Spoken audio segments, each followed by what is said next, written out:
Welcome to my YouTube channel named Scholar Academy. Today I am going to teach you class 12th economics chapter number 2. So let us continue this topic, income effect. What does it mean that? Income effect क्या होता है? जब हमारी income के बढ़ने या घटने से क्वांटिटी डिमांड में क्या चेंजेस आते हैं, that is the meaning of income effect.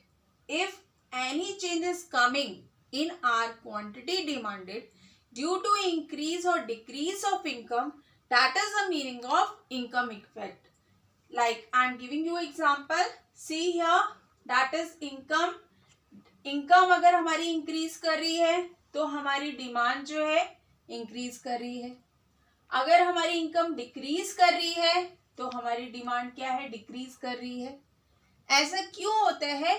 अगर सपोज हमारी परचेजिंग पावर जो है वो इंक्रीज हो गई है. सपोज पहले हमारी अर्निंग थी 20,000 and now we are earning more than that. अगर हमारी 40,000 अर्निंग हो गई है तो automatically we will demand for more luxurious good. हम अच्छे से अच्छे गुड, अच्छी से अच्छी चीजों की हम डिमांड करेंगे. तो ऐसे क्या होता है कि जैसे हमारी जब इनकम इंक्रीज होगी तो हमारी इसलिए डिमांड इंक्रीज हो जाएगी.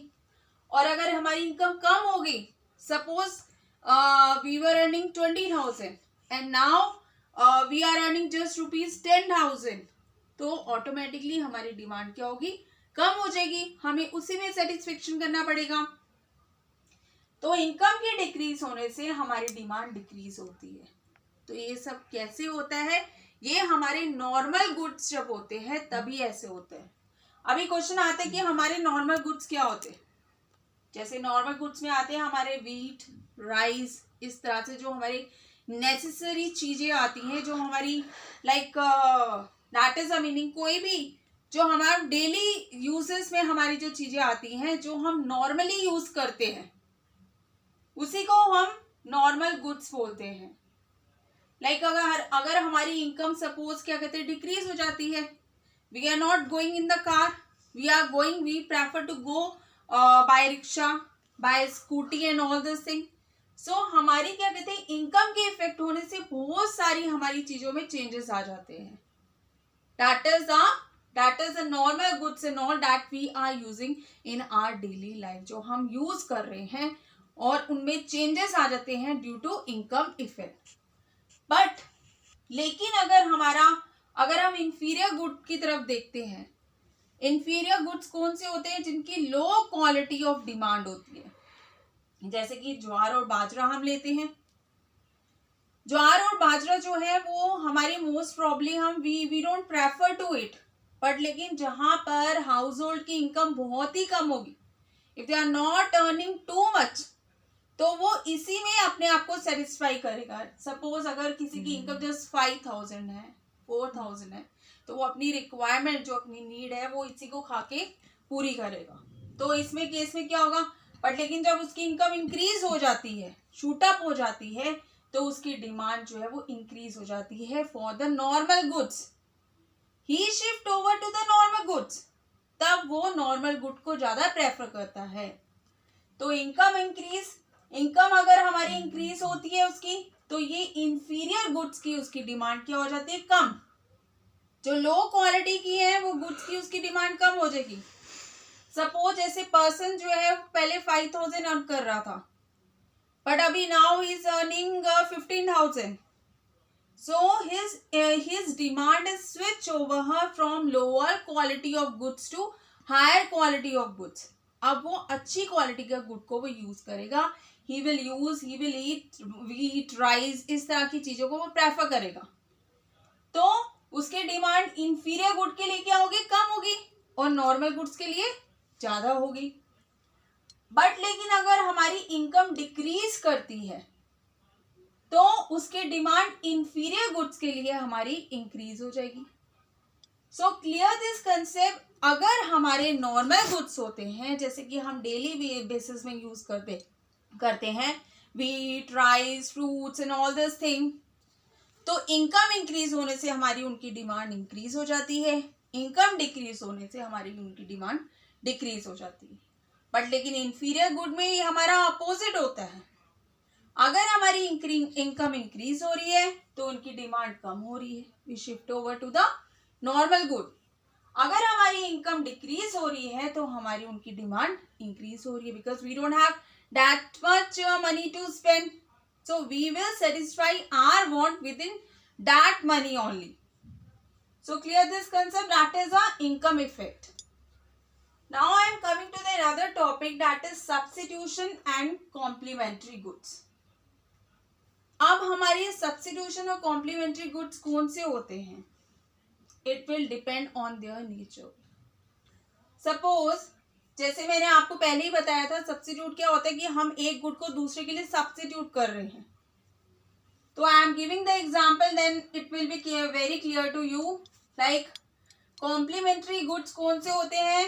जैसे जो साथ में यूज किए जाते हैं, like tea and sugar. When you are making a tea, then obviously you have to use the sugar. जब आपको टी को यूज करना है तो आपको शुगर की क्वांटिटी भी चाहिए, तो इसको क्या बोलते हैं? Complementary goods. अगर इस केस में ही शुगर की प्राइस इंक्रीज हो जाती है तो हमारी जो टी की डिमांड है वो डिक्रीज हो जाएगी. सपोज आप दो बारी टी पीते थे, but that increase of the price of the sugar, your demand for it will reduce and now you are drinking only once in a day. आप एक ही बारी पी रहे हो, दो बारी डिमांड नहीं कर रहे हो, तो ऑटोमेटिकली इसकी डिमांड कम हो जाएगी. तो अगर एक की डिमांड, एक की प्राइस इंक्रीज हो जाती है तो दूसरे की डिमांड कम हो जाती है. That is the meaning of complementary good. तो इसमें क्या आता है? जैसे हमारा पेन और इंक है, शूज एंड सॉक्स है, जो साथ साथ में चलते हैं, उनकी जो डिमांड है, जैसे पेन और इंक की हम ले सकते हैं. अगर वो ज्यादा एक्सपेंसिव हो रहा है तो we will use a pencil instead of that. तो दैट इज पेन और इंक, ये इस तरह के एग्जाम्पल है. तो टी एंड शुगर एक ही प्राइस से हमारी इंक्रीज होने से दूसरे की क्या कहते हैं डिमांड पे इफेक्ट पड़ता है. बट लेकिन हमारे सब्स्टिट्यूट गुड में क्या आते हैं? सब्स्टिट्यूट गुड होते हैं जो हम दूसरे के लिए ही यूज कर, हम इनके दूसरी जगह पे उसे हम इस्तेमाल कर सकते हैं. जैसे for example I am giving the example of tea and coffee. अगर कॉफी की प्राइस इंक्रीज हो गई है, then consumer will shift over to the tea. वो टी की तरफ वो अपनी डिमांड करेगा, मतलब उसकी डिमांड जो है वो टी के लिए इंक्रीज हो जाएगी. अगर कॉफी की प्राइस डिक्रीज हो गई है तो क्या होगा? टी की भी डिमांड कम हो जाएगी. वो कैसे होगा? सपोज अगर हम कॉफी ज्यादा पी रहे हैं बट लेकिन उसकी प्राइस इंक्रीज होगी, तो अभी हम क्या करेंगे? कॉफी नहीं ज्यादा पियेंगे तो हम टी की तरफ चले जाएंगे, वी विल ड्रिंक टी. और अगर हमारी कॉफी की प्राइस कम हो रही है तो हम अपनी डिमांड टी की कम कर लेंगे, तो हम नॉर्मली फिर से कॉफी स्टार्ट कर लेंगे क्योंकि प्राइस उसकी कम हो गई है. So that is the meaning of substitute good. Okay, clear this concept. Now coming to the next topic, how are quantity demanding? Like it will shift from rightward or leftward. जो हमारी quantity की demand कैसे हमारी rightward जाती है, कैसे हमारी leftward आती है, कैसे वो मूवमेंट होती है डिमांड कर्व की, that is what we want to know in this. Like मैंने आपको यही पहले बताया था कि इनकम ऑफ कंज्यूमर में मैंने आपको इनकम इफेक्ट बताया था कि अगर हमारी इनकम कंज्यूमर की इंक्रीज हो रही है तो उसकी डिमांड क्या होगी? इंक्रीज होगी. अगर क्या कहते हैं कंज्यूमर की इनकम डिक्रीज हो रही है तो उसकी डिमांड क्या होगी? डिक्रीज होगी. नॉर्मल गुड्स के लिए, is it in the case of the normal good. जब उसकी इनकम बढ़ने से डिमांड बढ़ रही है तब उसका डिमांड कब शिफ्ट राइटवर्ड हो जाएगा. जब डिमांड इंक्रीज होती है तब हमारा डिमांड कब कैसे होता है? हमारा शिफ्ट अपवर्ड कर लेता है, मतलब यहाँ पे शिफ्टिंग हो जाएगी. यानी डिमांड कब, पहले हमारा ये था D1, अब हमारा हो गया है D2. यानी इनकम के इंक्रीज होने से हमारी डिमांड इंक्रीज हुई है, तो डिमांड इंक्रीज होने से हमारा जो है शिफ्टिंग होगी हमारी डिमांड कर्व की DD1 से DD2 पे. And if you would see अगर हमारी इनकम डिक्रीज करती है तो हमारी डिमांड डिक्रीज करती है।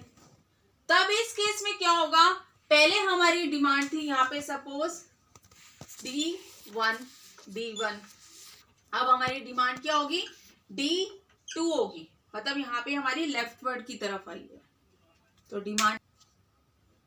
तो अभी क्या हुआ कि हमारी जो डिमांड है वो कम हो गई। तो अगर shiftment that you can easily understand, demand के बढ़ने से हमारा जो डिमांड कर्व होता है वो हमारा अपवर्ड चला जाता है, और डिमांड के घटने से हमारा जो डिमांड कर्व होता है वो हमारा डाउनवर्ड चला जाता है। And I have given you the example of the inferior goods like like jowar bajra. तो इस केस में क्या होता है कि हमारा अपोजिट हो जाता है। इनकम के बढ़ने से क्या होते हैं, डिमांड, इनकम के बढ़ने से उसकी डिमांड कम हो जाती है, और इनकम के घटने से उसकी डिमांड इंक्रीज हो जाती है। ऐसा है, आई हैव टोल्ड यू कि क्यों होता है, क्योंकि हम इनकम के बढ़ने से हम नॉर्मल गुड्स की तरफ उसको शिफ्ट कर देते हैं, मतलब अपनी डिमांड को। तो इससे क्या होता है कि हमारी डिमांड जो होती है उनके लिए कम हो जाती है। तो जब इस केस में देखेंगे कि हमारी जब डिमांड बढ़ रही है, हमारी जो डिमांड इंक्रीज हो रही है, तो हमारा क्या कहते हैं, इसमें इनकम के घटने से हमारी जो डिमांड है इंफीरियर गुड्स की हमारी बढ़ रही है, तो फिर वो हमारा राइटवर्ड हो जाएगा। डिमांड के बढ़ने से हमारा जो कर्व होता है वो राइटवर्ड की तरफ शिफ्ट हो जाता है। Coming to the other one, that is a substitution good. Substitute goods कौन से होते हैं, जो एक की जगह दूसरे को हम यूज कर सकते हैं, that is the meaning of substitute good. The common example that is T and coffee. अब क्या है, कॉफी की प्राइस बढ़ी, कॉफी की प्राइस बढ़ने से क्या हुआ, हमारी टी की डिमांड बढ़ी। तो टी की डिमांड बढ़ने से हमारा जो है राइटवर्ड शिफ्टिंग हो जाएगी हमारी डिमांड कर्व की। कॉफी की प्राइस रिड्यूस होने से हमारी टी की डिमांड क्या होगी, कम हो जाएगी, तो हमारा लेफ्टवर्ड हो जाएगा demand curve. Coming to the next one, that is complementary goods कौन से होते हैं, as I have given you example. For example we have taken the example of sugar and tea का हमने एग्जांपल लिया था। तो अगर जैसे शुगर की हमारी प्राइस बढ़ रही है, तो टी की क्या होगी, डिमांड कम हो जाएगी, हम टी कम डिमांड करेंगे, कम पिएंगे। तो अभी इस केस में क्या हो जाएगा, हमारा लेफ्टवर्ड आ जाएगा डिमांड का। और अगर हमारी शुगर की प्राइस कम हो रही है, so we will increase the quantity of taking tea. तो अभी इसमें क्या हो जाएगा, हमारी टी की डिमांड राइटवर्ड चली जाएगी, मतलब हमारी इंक्रीज हो जाएगी। And the next one, that is a taste and preferences से भी हमारे डिमांड कर्व में चेंजेस आते हैं। लाइक अगर हमने किसी चीज को हम यूज कर रहे हैं, हम कोई भी चीज, लाइक हम क्लोथ भी ले सकते हैं, हम कार भी ले सकते हैं, कुछ भी लग्जूरियस गुड ले सकते हैं। अगर हम उसको यूज कर रहे हैं और अगर उसकी हमारे लिए टेस्ट और प्रेफरेंस और ज्यादा इंक्रीज हो जाता है, तो हम उसकी और ज्यादा डिमांड करेंगे। जब हम उसकी डिमांड और ज्यादा करेंगे तो वो डिमांड राइटवर्ड हो जाएगी। और अगर इन केस अगर हमने उसकी डिमांड कम करी, तो हमारा उसमें क्या हो जाएगा, हमारा लेफ्टवर्ड आ जाएगा। So this is all about this concept कि हमारा कैसे शिफ्टिंग होती है, हमारी डिमांड कर्व की अपवर्ड कैसे होती है और डाउनवर्ड कैसे होती है। तो इन सारे केसेस में कब होती है, जब हमारी डिमांड के ऊपर इफेक्ट पड़ता है due to income, due to price of related good, due to substitution, complementary good और टेस्ट एंड प्रेफरेंसेस। तो उसके हिसाब से हमारी जो है शिफ्टिंग हो जाती है डिमांड कर्व की up and downward. Clear? If you like this video then you please like, share and subscribe this channel. Thank you so much.